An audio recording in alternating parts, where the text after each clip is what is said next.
심판에 관한 이야기들을 살펴보았습니다.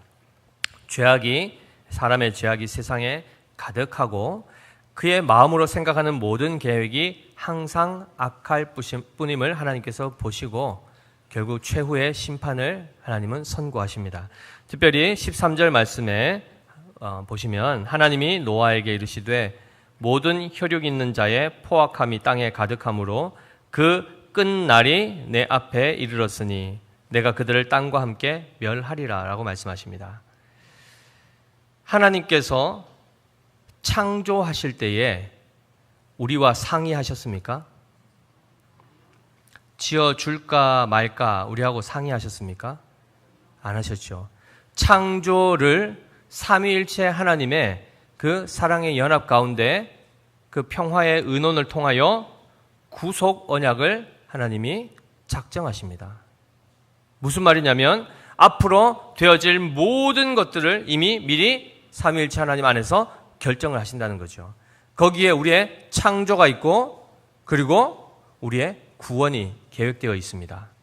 그렇기 때문에 이 창조 자체도 우리의 어떠한 의견이 반영될 수가 없이 하나님이 일방적으로 하십니다. 거기에 대해서 우리는 왜 하나님 혼자 자기 마음대로 하십니까? 왜 우리한테 조금의 상의도 없이 왜 우리를 이 모양으로 만들고 왜 세상을 이 모양으로 만들고 이렇게 얘기할 수 있습니까? 할 수 없습니다. 더 나아가서 심판에 대해서도 마찬가지입니다. 하나님이 심판하심에 있어서 그 심판은 누가 결정하시죠? 하나님이 결정하시고 그리고 심판을 당하는 자와 심판에서 건진받을 자의 기준을 누가 세우십니까? 하나님께서 정하십니다. 그 권한이 하나님께 있습니다. 그걸 하나님의 주권이라고 말씀합니다. 그럴 때에 이 심판에 대해서도 하나님은 악인에 대하여 하나님이 벌을 내리시고 의인에 대하여 상을 베풀어 주실 것을 결정하시고 그것을 정하신 다음에 우리에게 알려주셨죠. 그 가운데 누구를 심판하십니까? 아까 말씀드린 것처럼 악인을, 죄인을 심판하시는데 성경에서의 죄와 악을 우리는 무엇이라고 성경에서 배웠죠? 하나님을 믿지 않는 것, 곧 그의 말씀을 믿지 않고 불순종하는 것. 더 나아가서 그 실체가 뭐죠? 하나님의 말씀의 실체가 바로 성자 하나님, 곧 말씀이 육신이 되어 우리 가운데 거하신 바로 그분 누구십니까? 예수 그리스도를 믿지 않은 것이 성경에서는 죄다라고 이렇게 분명히 말씀하고 있고 그를 믿지 않은 자는 그 죄로 말미암아 최종적으로는 심판에 이르게 될 것을 말씀하고 있습니다. 따라서 이 부분은 우리가 하나님의 심판이 있다라는 이 결정을 받아들이면 이루어지고 안 받아들이면 안 이루어지는 것입니까? 쉽게 얘기하면 나는 죽고 싶지 않다라고 결단하고 막 소망하면 안 죽어지는 겁니까? 그렇지 않죠. 우리의 소원과 우리의 의지와 관계없이 우리는 창조함을 입었고 그리고 심판 가운데 우리는 들어갈 수밖에 없는 존재들입니다. 그런데 그 가운데서 하나님은 이 심판 중에 노아를 위하여 14절부터 이렇게 말씀하십니다. 너는 고페르 나무로 너를 위하여 방주를 만들되 라고 얘기하십니다. 무엇을 준비하라는 겁니까? 방주를 만들어라. 방주가 뭐죠? 보신 적 있으십니까? 사진으로 우리가 보통 보고 하게 되는데 이 방주에 대한 어떻게 만들어야 될 그 모든 내용들을 설계도를 하나님이 직접 노아에게 말씀해 주시는데 잘 생각해 보십시오. 하나님이 물로 심판하십니다. 그런데 이 홍수 심판에서 살아날 수 있는 유일한 길이 어떤 길인지 사람이 아무리 생각해 본들 답이 나올까요? 물이 차도 설마 산 꼭대기까지 차겠는가? 내가 산 제일 높은 데 올라가면 그래도 살 수 있지 않겠는가라고 생각할 수도 있겠죠. 그런데 결과를 보니까 물이 어디까지 찹니까? 산 꼭대기를 넘어서 차버립니다. 그럼 더 이상 구원을 받을 수 있습니까? 없습니까? 없지요. 인간의 아무리 뛰어난 지혜를 가지고도 그 일이 불가능하고 만약에 배를 짓는다 하더라도 언제 임할지 모르는데 그렇죠? 미리 지어놔도 이게 썩을 것이고 그렇죠? 심판이 언제 임할지는 아무도 모르는 상황에서 그냥 계속 방치할 수도 없고 그리고 미리 그 날이 예고가 되었으면 언제부터 대충 계산해서 배가 한 1년이면 짓는다 그러면 1년 전부터 준비해서 막바지에 배를 지어서 할 수도 있겠지만 잘 생각해 보십시오. 지금 여기에서 지으라는 것은 방주입니다. 방주. 방주는 동력이 없습니다. 엔진이 있거나 해서 자기가 가고 싶은 대로 이렇게 키를 가지고 조종할 수 있는 것이 아니라 철저하게 이 단어, 테바라는 이 단어는 그냥 상자를 의미합니다. 상자.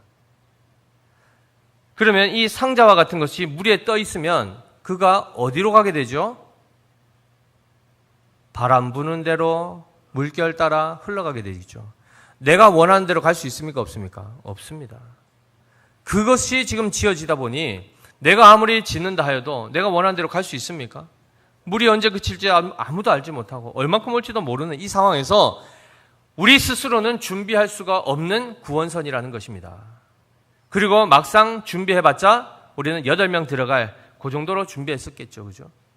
이런 모든 상황을 보시면 하나님의 심판을 준비하는 것, 인간의 힘으로 준비할 수가 없다는 것입니다. 그리고 철저하게 하나님이 그들을 구원하시기 위하여 하나님이 예비하신 길은 몇 개입니까? 노아를 구원하실 수 있는 방편은 오늘 보니까 몇 가지입니까? 한 가지입니다. 방주밖에는 없습니다. 방주도 만들고 이것도 만들어서 다다익선 여러 개 중에 하나를 골라라가 아니라 하나님은 정확하게 그들을 구원할 유일한 길을 하나님이 정하시고 그 모양, 크기, 그 구조 다 누가 정하시죠? 하나님이 직접 정하셔서 그대로 알려주십니다. 알아서 만들어봐라가 아니라 내가 알려준 대로 만들어라라고 이렇게 명령하셨다는 것이죠.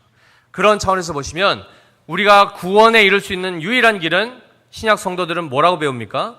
예수 그리스도를 나의 구주로 믿어 구원에 이른다라고 분명히 얘기하고 있습니다. 그런데 기독교 외에는 그들 안에도 다른 종교에도 구원론이 있습니까? 없습니까? 있습니다. 불교는 불교대로 있고 힌두교는 힌두교대로, 이슬람은 이슬람대로, 유대인은 유대인대로 다 각자 구원론이 있단 말이죠. 이렇게 해야 구원받습니다. 저렇게 해야 구원받습니다. 그런데 실제로 구원이 이루어집니까? 불가능합니다. 그런데 종교 통합주의자들 뭐라고 얘기하죠? 어차피 그들도 하나님을 믿으니 이 길로 가나 저 길로 가나 결국 산꼭대기로 가면 되는 거 아닌가? 전라도로 가나 경상도로 동해로 가나 서울만 가면 되는 거 아닌가? 맞습니까? 그들이 원하는 대로 그들이 생각해낸 방식으로 아무리 끝에 올라가봤자 거기는 하나님이 계시지 않는다는 데 문제가 있는 것입니다. 오직 하나님께서 정해주신 바로 그 길을 따라가야만 비로소 영생에 이르게 되는 것이고 구원에 이르게 되는 것입니다. 믿으시죠? 이 부분을 우리가 잘 정리하고 오늘 이 말씀을 살펴보아야 될 줄 압니다. 특별히 여기에서 하나님은 다른 것 만들지 않으라 하셨습니다. 뭘 만들어 했죠? 방주를 만들어라. 그런데 이 테바라는 이 단어에서 우리가 아까 얘기한 것처럼 어떤 동력을 가지거나 노를 가지고 있는 이런 배, 내 마음대로 내 뜻대로 방향을 조절할 수 있는 배가 아니라 그냥 상자를 만들러 갑니다. 어떤 나무로 만들러 가죠? 고페르 나무. 아예 그 자재까지도 정해 주셨습니다. 고페르 나무가 어떤 나무인지 혹시 아십니까? 우린 본 적이 없죠. 예전 번역에는 잣나무 이렇게 했단 말이죠. 그런데 다시 새 번역의 그 개역 개정에서는 어떻게 했죠? 고페르 나무 이렇게 해버립니다. 왜일까요? 정확하게 그 품종이 뭔지 모르기 때문에 그냥 원어 그대로 번역을 한 겁니다. 어쨌든 우리는 그 나무의 재질이 중요한 게 아니고 그 나무를 가지고 방주를 지어라, 상자를 만들어라 이런 뜻이 됩니다. 그런데 잘 보시면 이 단어가 창세기뿐만 아니고 출애굽기 2장에서도 똑같은 단어가 쓰입니다. 그 본문을 한번 살펴보겠습니다. 우리 출애굽기 2장 3절 말씀 띄워주십시오. 같이 읽어보겠습니다. 시작. 더 숨길 수 없게 되매 그를 위하여 갈대 상자를 가져다가 역청과 나무 진을 칠하고 아기를 거기 담아 나일 강가 갈대 사이에 두고 오라고 되어 있습니다. 이 이야기가 무슨 이야기가 누구의 이야기죠? 출애굽기 2장에서 아기가 태어났는데 더 숨길 수가 없어가지고 갈대로 상자를 만든 다음에 어떻게 했죠? 역청과 나무 진을 발라가지고 그 안에다 아기를 놓고 강에 띄워서 살게 했단 말이죠. 이 이야기 누구의 이야기입니까? 모세의 이야기입니다. 모세라는 이름 자체가 물에서 건졌다라는 뜻입니다. 즉 물 가운데 빠지지 아니하고 살 수 있었던 그 도구가 뭐죠? 갈대 상자였습니다. 역청을 바르고 나무진을 발라서 방수 처리를 한 바로 그 갈대 상자, 할 때 이 상자가 바로 테바, 방주라는 이 단어입니다. 그럼 보십시오. 노아의 가족을 구원하는 물 가운데서 그 죽음의 심판 가운데서 건졌던 것이 바로 이 테바라는 방주였고, 노아도 이스라엘 백성을 구원하기 위하여 지도자로 세운 모세를 세울 때도, 구철을 할 때도 어떻게 했죠? 테바를 하나님이 예비하셨다는 겁니다.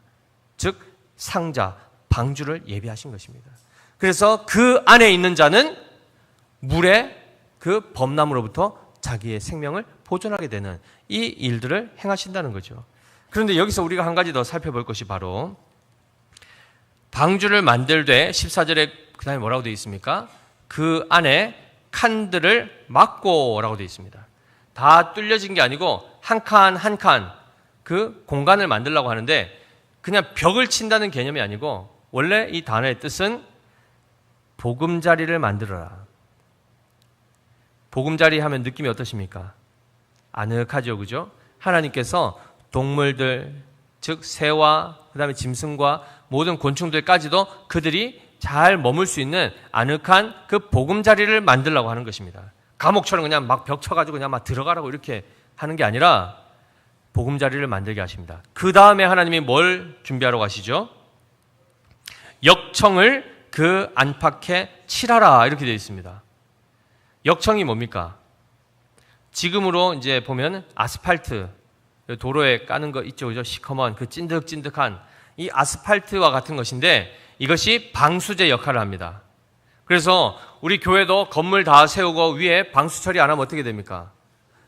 비 셉니다. 여기 막 이제 얼룩지고 막 그죠? 곰팡이 피고 다 할 겁니다.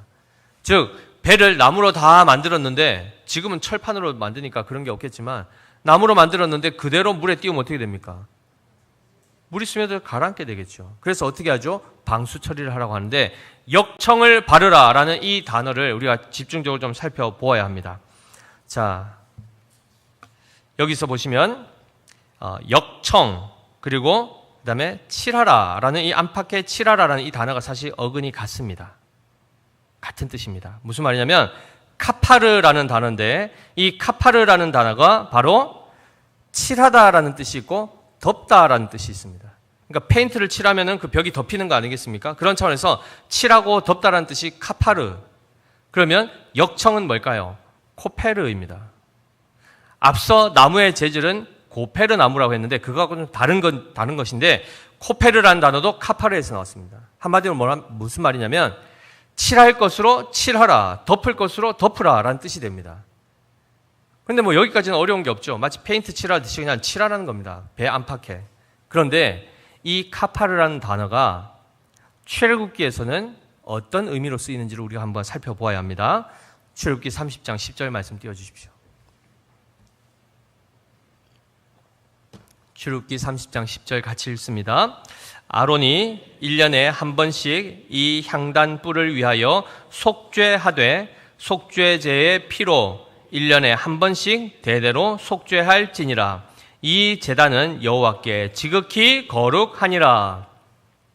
피를 뿌려서 이 제단을, 즉 제사 드리는 바로 그 장소를 정결하게 하는 이 일에 있어서 단어가 지금 반복되는 게 뭐죠? 속죄하되 속죄할지니라 이렇게 되어 있습니다.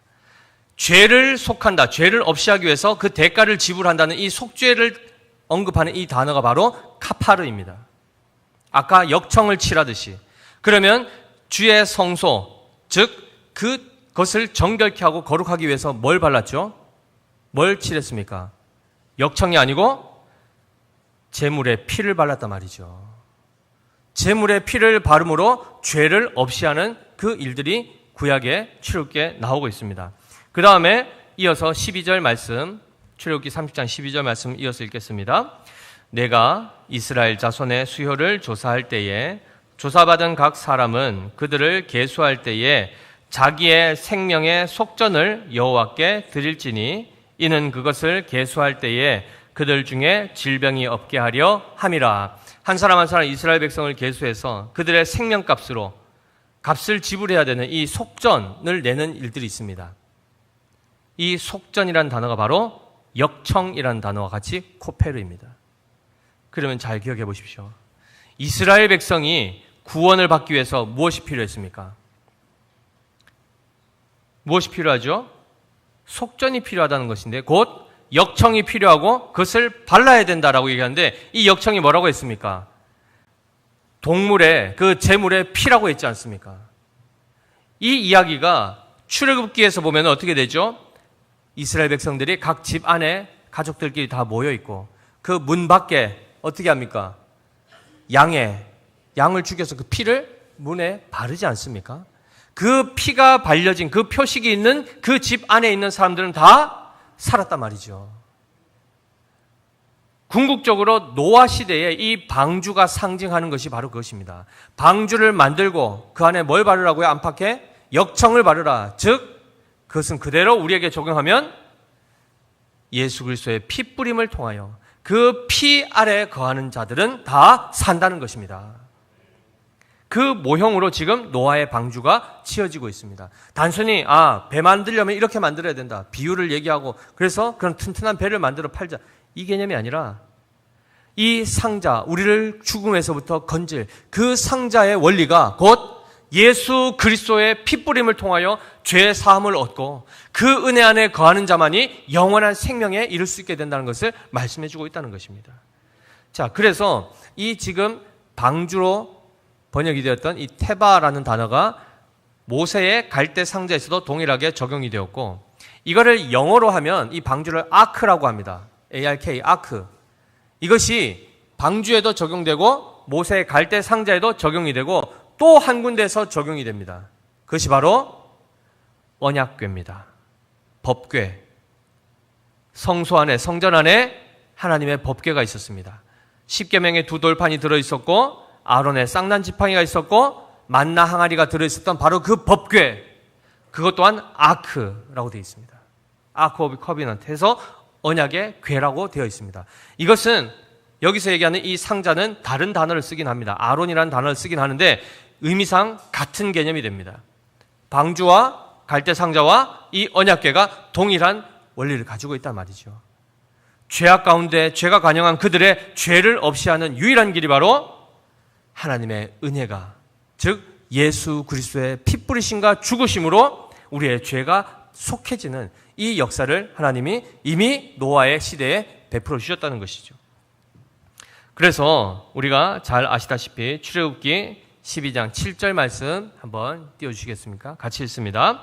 그 피를 양을 먹을 집 좌우 문설주와 임방에 바르고 23절 여호와께서 애굽 사람에게 재앙을 내리려고 지나가실 때에 문 임방과 좌우 문설주의 피를 보시면 여호와께서 그 문을 넘으시고 멸하는 자에게 너희 집에 들어가서 너희를 치지 못하게 하실 것임이니라. 자, 이 부분이 우리가 방금 살폈던 부분입니다. 이것이 신약으로 넘어오면 우리가 예배 순서 가운데 십계명을 선언하죠. 그러면 그 십계명 앞에 우리가 서게 되면 꺼리낌이 있습니까? 없습니까? 있습니다. 그 말씀이 우리에게 거울처럼 비춰지면 우리 안에 흠이 보이고 점이 보이고 죄악들이 보인다는 거죠. 그때 그 다음에 우리가 예배 순서상 뭘 하죠? 참회의 기도를 합니다. 이 말은 우리가 범죄한 것을 하나님 앞에 자복할 뿐만 아니라 하나님 앞에 긍휼을 얻어 용서하심을 바라는 기도를 올린다는 거죠. 그렇게 기도하고 나면 그 다음에 제가 에베소서 1장 7절 말씀을 선포하게 되어 있습니다. 그저 형식적으로 지나가는 예배 순서로 생각하시면 안 됩니다. 이 말씀을 우리 다시 한번 같이 한번 읽어볼 텐데 그 내용에 무엇이 들은지 보겠습니다. 시작. 우리는 그리스도 안에서 그의 은혜의 풍성함을 따라 그의 피로 말미암아 속량 곧 죄 사함을 받았느니라 라고 되어 있습니다. 여기 분명히 뭐라고 되어 있습니까? 하나님의 은혜가 나오고 그의 피가 나오고 속량이 나오죠. 아까 얘기했던 코페르와 같은 이 단어가 신약에서 리트론이라는 이 단어로, 즉 아폴리트로시스라는 이 단어로 지금 번역이 되었지만 같은 뜻입니다. 무엇으로 속량받죠? 그의 피로, 예수 그리스도의 피 뿌림으로, 그가 우리를 위해서 대신 죽어주신 것을 믿음으로 우리가 죄 사함을 얻게 된다는 것입니다. 그리고 나서 우리가 사도신경 고백할 때 마지막에 뭐라고 고백합니까? 몸의 부활과 우리의 죄의 용서함. 그것을 우리가 하나님이 나의 죄를 용서해 주신 것을 믿는다는 것입니다. 그래서 그 고백을 우리가 하는 것이죠. 자, 그러한 차원에서 마태복음 20장 28절 말씀도 우리가 한번 같이 읽어보겠습니다. 시작. 인자가 온 것은 섬김을 받으려 함이 아니라 도리어 섬기려 하고 자기 목숨을 많은 사람의 대속물로 주려 함이니라 라고 되어 있습니다. 우리를 살게 하기 위해서 대신 그 생명값을 지불하신 분이 누구랍니까? 인자이시다. 곧 예수 그리스도만이 우리를 위해서 죽어주십니다. 자, 우리 자녀가 있는 분들 또는 부모가 있으신 분들 한번 가족끼리 한번 생각해 보십시오. 내 자녀 살리기 위해서 내 생명 줄 수 있습니까? 없습니까? 바다에 빠졌는데 헬기가 와서 또는 구조선이 와서 구조하는데 한 명밖에 못 살린다 그러면 어떻게 하실 것 같습니까? 나와 내 자녀가 있을 때 어떻게 하실 것 같습니까? 당연히 누구를 살리죠? 자녀를 살리려고 하시겠죠. 그런데 잘 보십시오. 영원한 생명에 대해서 천국을 가는 일에 있어서 내가 대신 지옥 가고 자녀 천국 보낼 수 있습니까? 갑자기 머뭇거려지시죠. 물에서는 내가 죽더라도 지옥은 내가 갑자기 주저되시죠. 자, 만약에 거기서 나는 그렇게 하겠습니다 라고 한다 한들 그게 실제로 됩니까? 인간은 아무리 내가 가장 사랑하는 자녀를 위해서 내가 헌신하고 희생하고 내 생명까지 준다 하더라도 그를 구원할 능력은 우리에게 없다는 것입니다. 그런데 우리를 이 땅에서뿐만 아니라 영원한 지옥으로부터 벗어나고 영원한 생명을 주시기 위해서 생명값을 내어주신 분이 누구십니까? 유일한 예수 그리스도밖에 없습니다.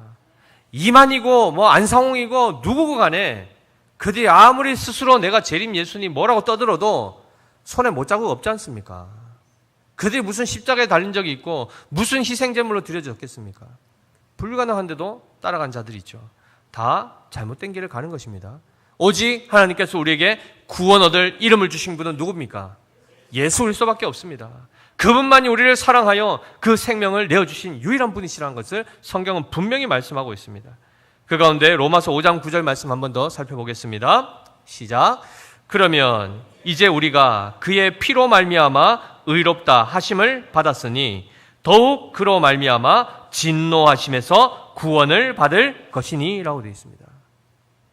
이미 그의 피로 말미암아 깨끗하게 씻음 받은 자들이 그걸로 끝나는 것이 아니라 어떻게 되죠? 진노하심에서부터 구원을 받게 될 것이다 라고 얘기하는 것입니다. 우리는 예수를 믿어 하나님 믿는 자가 되었고 죄인에서 의인이 되었습니다. 예수님 때문에. 그런데 아직 세상의 심판은 임했습니까? 안 임했습니까? 최후의 심판은 아직 남아 있습니다. 자, 그럼에도 불구하고 이미 구원이 시작된 자는 그 예수님 때문에 마지막 날 심판에서도 아직 다가오지 않았지만 그날 가운데서도 나는 구원을 받을 것이라고 확신할 수 있습니까? 없습니까? 있다는 것입니다. 있다는 것입니다. 왜냐? 18절 말씀에 이 부분이 잘 설명되어 있습니다.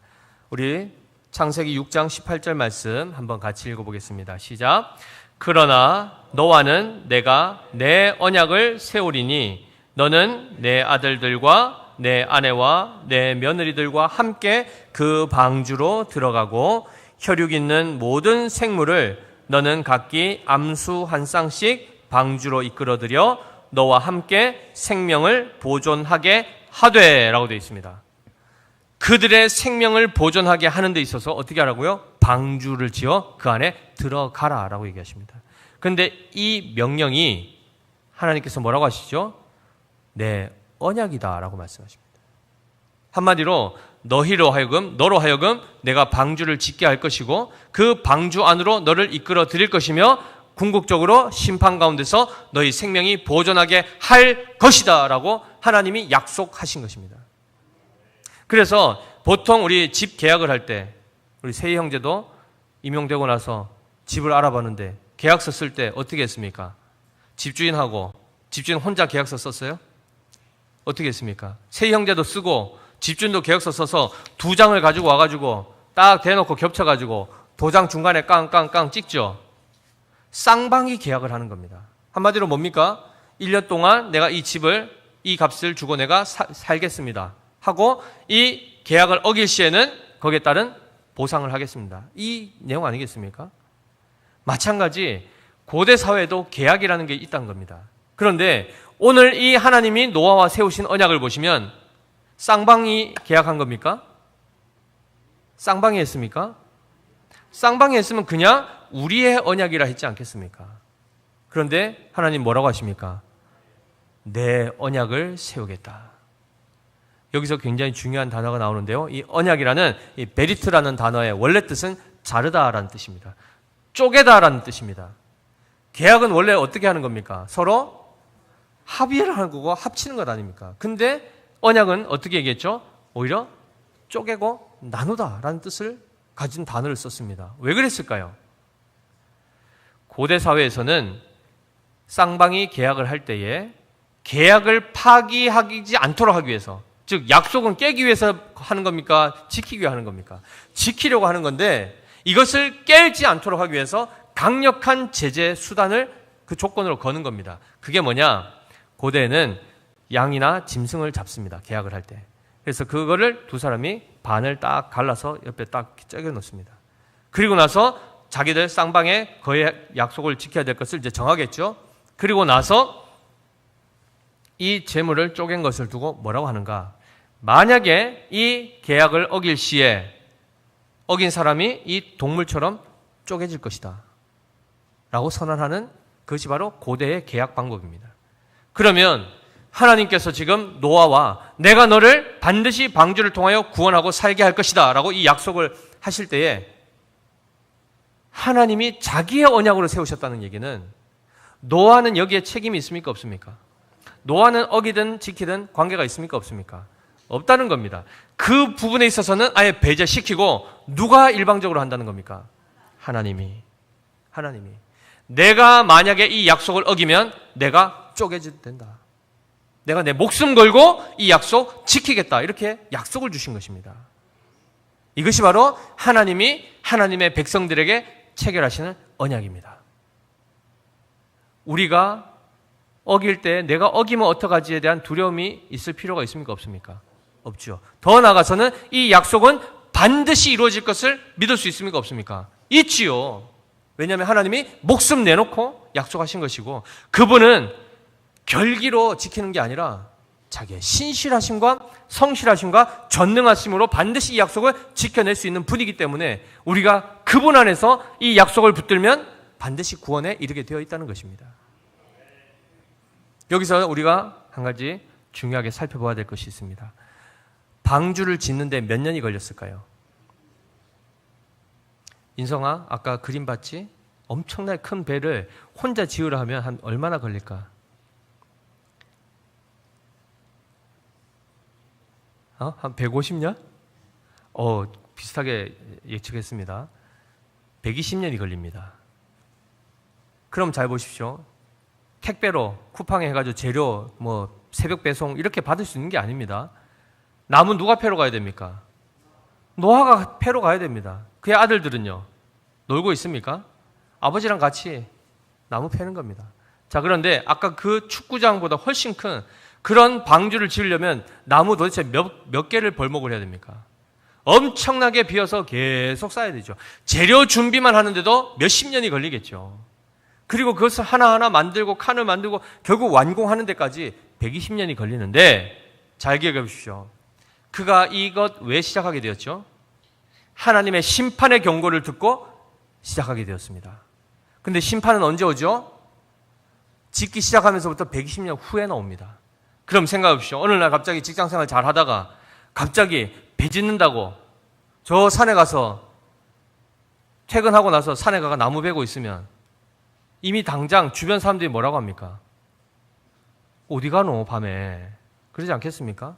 그리고 휴무 월차 내가지고 연차 내서 휴가 때 또 산에 가 나무 하고 있습니다. 그럼 뭐라 하겠습니까? 휴가 안 가고 뭐 하노? 질문 안 하겠습니까? 그걸 지금 하루 이틀 하는 게 아니죠? 몇십 년을 합니다. 그때 노아가 뭐라고 했을까요? 뭐 합니까? 지금 저 나무 패려고 패서 뭐 합니까? 라고 하면 뭐라고 할까요?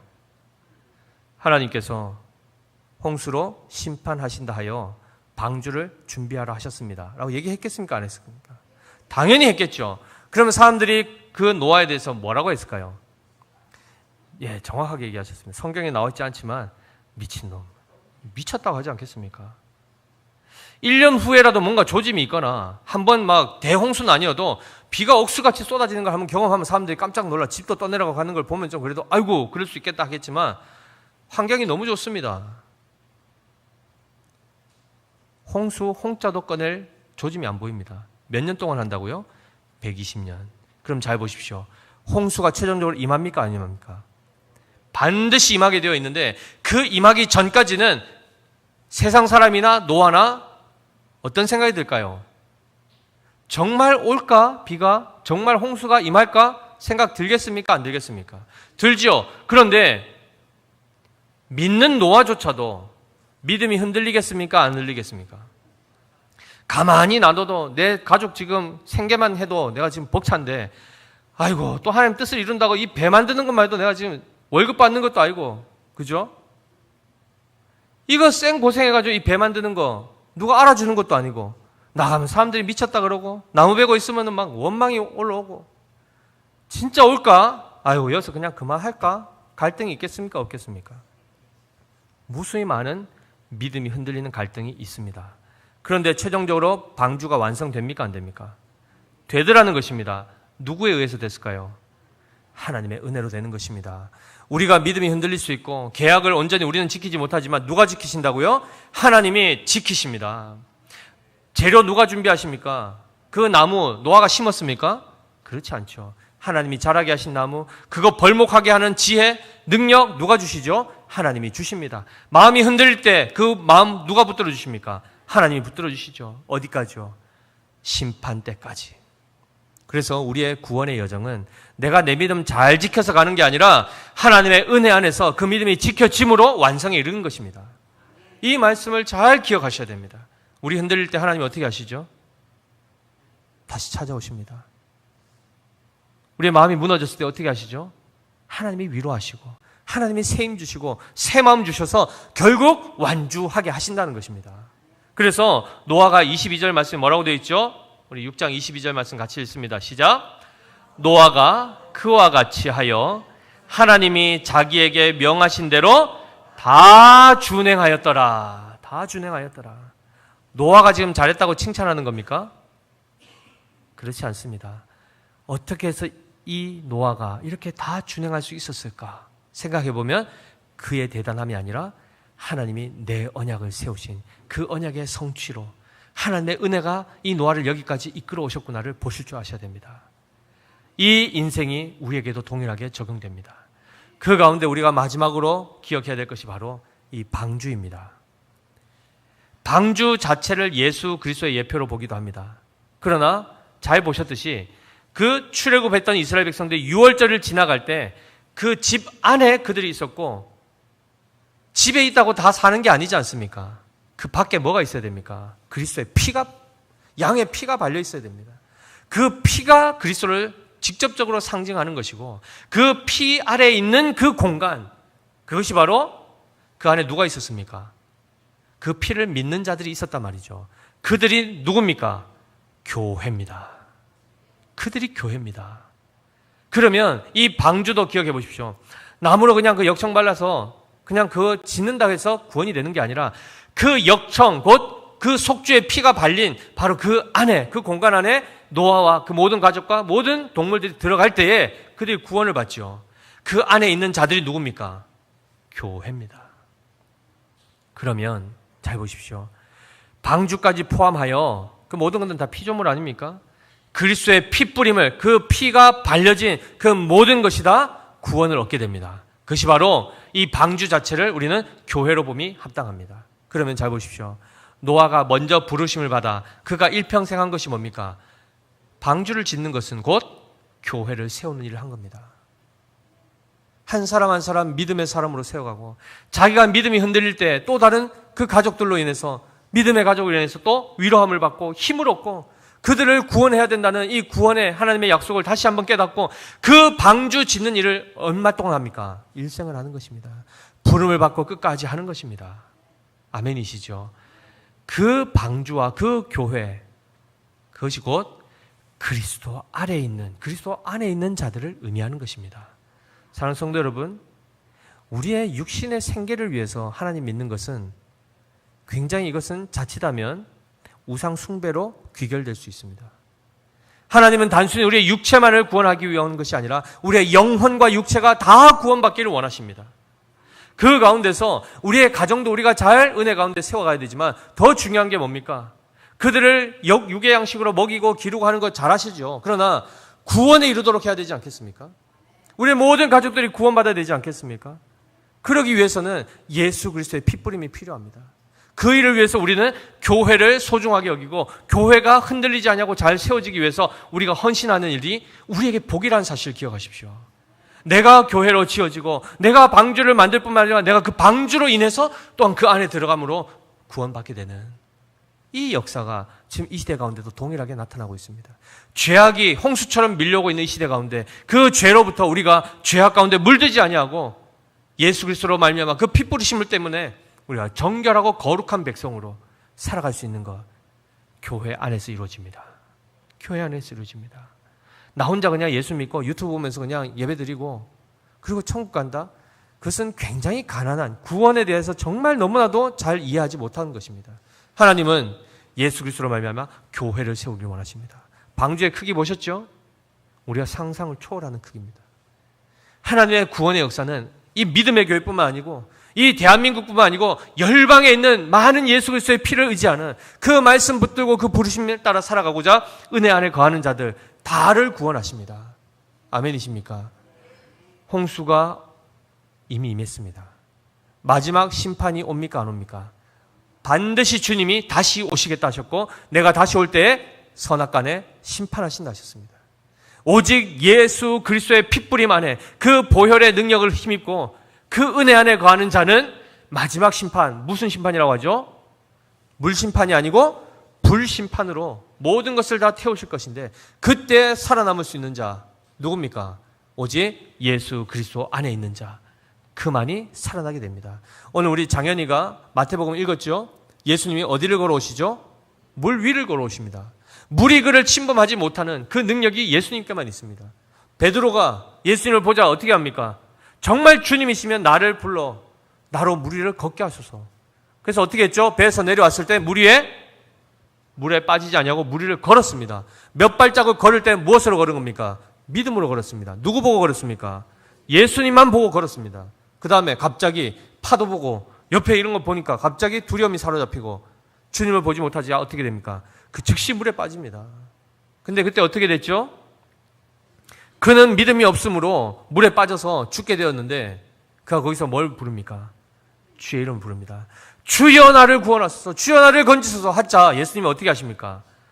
성경에 보시면 정확한 표현이 나오죠. 즉시 손을 내밀어 그를 붙잡아 건져내십니다. 우리의 믿음이 온전해서 건짐받는 거 아닙니다. 하나님의 신실하심 때문에 우리를 불쌍히 여기심으로 끝까지 구원을 완성해내신 분이 바로 우리의 구주 예수 그리스도십니다. 따라서 이 노아의 사건을 잘 기억하시면서 우리가 남은 일생 동안 뭘 하며 살아가야 하는가? 뭘 하며 살아가는가? 세상 사람들이 조롱하고 비난하고 무시하고 미친놈이라고 해도 우리는 묵묵히 하나님 말씀 듣고 그 심판의 경고하심 앞에 마땅히 예수 그리스도 믿어 복음 전하며 의를 전파하며 우리는 살아가는 것입니다. 최종적으로 보십시오. 노아가 전한 그 복음을 듣고 사람들이 반응합니까? 안 합니까? 안 합니다. 그 책임은 노아에게 있습니까? 아이고 노아야 좀 더 열심히 전하지, 아이고 말을 좀 잘하지, 맞습니까? 그것과 관계없습니다. 최종적인 구원과 심판은 누가 정하십니까? 하나님이 정하십니다. 그 은혜 가운데서 우리는 이미 구원받은 자로 부름받았다는 사실에 우리는 그 무한 감사와 은혜로 영광을 올려드려야 되지 않겠습니까? 그 믿음을 주님 오시는 그날까지 우리는 가져가야 될 것이며 그것조차도 하나님의 은혜를 구하여 그 믿음 안에 서야 될 것을 우리는 그 말씀을 붙들어야 되는 것입니다. 놀랍게도 우리 주님은 마지막 그 심판에서도 우리를 넉넉히 건지십니다. 따라서 우리 사랑하는 성도 여러분, 이 언약궤, 언약을 세우시고 그 상자 안에 방주가 되었든 갈대 상자가 되었든 법궤가 되었든 그 안에 우리를 두심으로 영원한 구원을 베풀어 주실 그 주님 한 분만을 온전히 믿음으로 바라보시길 바랍니다. 그리하여 우리 모두는 죽음의 공포로부터 벗어나고 물시험이든 불시험이든 그것과 관계없이 하나님이 나를 지키시고 반드시 천국에 이르게 하실 것이라는 이 소망을 가지고 한 주간도 힘있게 또한 주님 오신 그날까지 온전한 믿음으로 살아가시는 우리 모두 되시기를 예수님으로 축복합니다.